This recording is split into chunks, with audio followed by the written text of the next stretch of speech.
کونړ کې سلګونه کډوال روغتي اسانتیاو ته لاسرسي نه لري. دا د مرکز اړوند نواباد هډوال نومي سیمه ده چې د ولسوالیو راغلي کډوال پکې اوسېږي. دوی وايي د نورو ګڼو ستونزو سربیره د ناروغۍ پر مهال کلي کې د روغتي مرکز د لرې واټن له وجې نشي کولی چې ناروغ پر وخت تر روغتون ورسوي. کراچۍ په لاس کړو پملا او په سرو غرمو په سخت کار اخته ایوب چې د بېوزلۍ له امله راکډه شوی او د مرکز اسداباد په نواباد نومي سیمه کې اوسېږي. هغه په خپله سیمه کې روغتي مرکز لاسرسي نه لرو نو ځکه خو خپل مینا پریخي او کډوالۍ ته زړه کړي چې ګواکې د ژوند له اسانتیاو به برخمن شي. دا یو میرمن چې د پاکستان پر راکټیزو بریدونو کې په زخمی او بیا قطع شوی وای د بېوزلۍ له امله میرمن هماغه شان معلوله پاتې.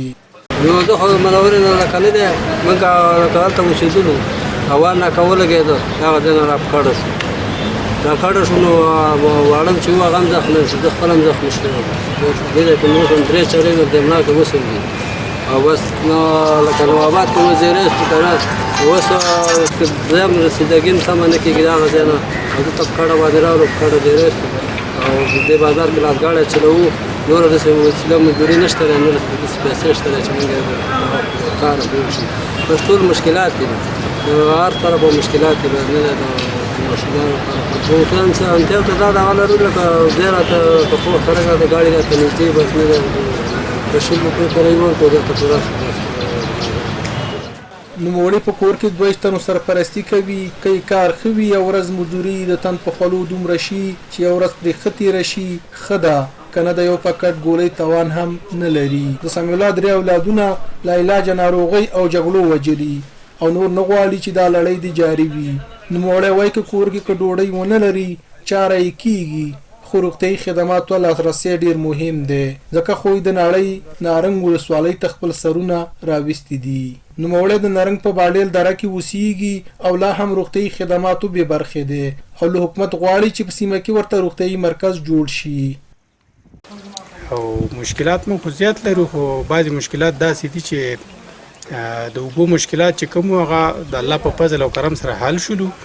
اوس مشکلات د صحیح د لپاره او کلینیکونو لپاره دی چې هغه مشکلات سره موږ ډېر ستونزې لرو. او ولنې ستونزې دا ده چې عاجل کم مریض پیدا شي نو دلته هغه تداوي نه کېږي نو موږ بیا د دې ساحې نه د چغسرې ته یا لور یا جلال آباد یا بل ځای ته انتقالوو وړو. موږ پلان اوس کډوالي وو کډوالۍ په دغه کې ژوند تېروو او غواړو د دې دغونه چې موږ ته دلته کلینیکونه دغه کې او موږ سره ډېره همکاري او کومک. بېوزلي او ناچاري هغه څه دي چې د سمیع الله په څېر سلګونه کورنۍ کډوالۍ ته مجبوري کړي دي چې لا هم له صحي خدماتو بې برخې دي. وای سیمې ته تر اوسه هیڅ کوم روغتیایي ټیم نه دی راغلی تر څو ښه درملنه یې وشي. نړۍ د انګام شولتن مروره او سرکاڼو هغه ولسوالۍ دي چې په تېرو 15 کلونو کې ترې د بېلابېلو لاملونو له امله تر 400 زیاتې کورنۍ کډه شوي او د مرکز اسداباد په ګډون نارنګ څوکۍ خاص کونړ او نورګل ولسوالیو په یو شمېر سیمو کې میشت دي چې روغتیایي اسانتیاو ته په سم ډول لاسرسی نه لري. د کونړ له کډوالو او بیرته راستنېدونکو چارو سرپرست وایي دغه راکډه شوي په تیر کې د پاکستاني لوري د راکټیزو بریدونو خپل منځي لانجو د روغتیایي مرکزونو د لرېوالي او نورو بېلابېلو لاملونو له امله راکډه شوي چې یوه اندازه مرسته ورسره شوي خو لا هم مرستو ته اړتیا لري. دا موضوع ان شاء الله چې دغه زر عام روغتیا د ریاست سره شریکه کول هغه په غم کې خو هرم کې چې کوم د مساعدت ټیمونه یا ډیر نه لري دغه د وجه یو ځای ته رسیدګیو کې بل ځای ته اکثره نه کېږي. نو تقریبا چې دا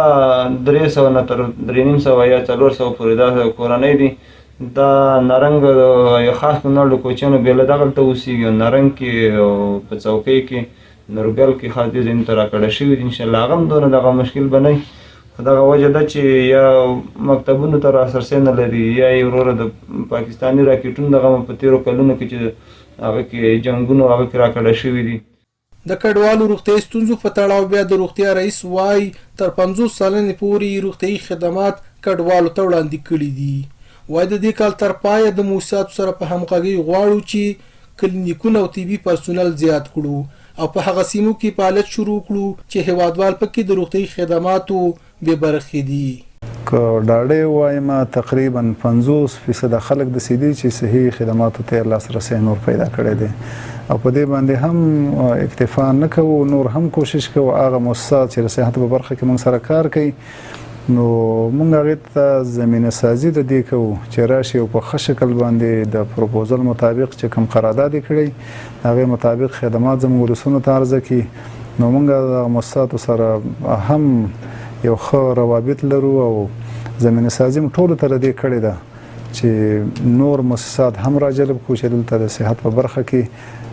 نور کلینیکونه هم ولرو. دا مهال د افغانستان په ګڼو ولایتونو کې کډوال د بیلابیلو لاملونو له امله د خپل سیمو څخه کډوال شوي دي چې د سرپناه صحي اوبو او روغتیایي خدماتو د نشتون څخه سر ټکوي. محمد لایق سمون، سیمه نیوز، کونړ.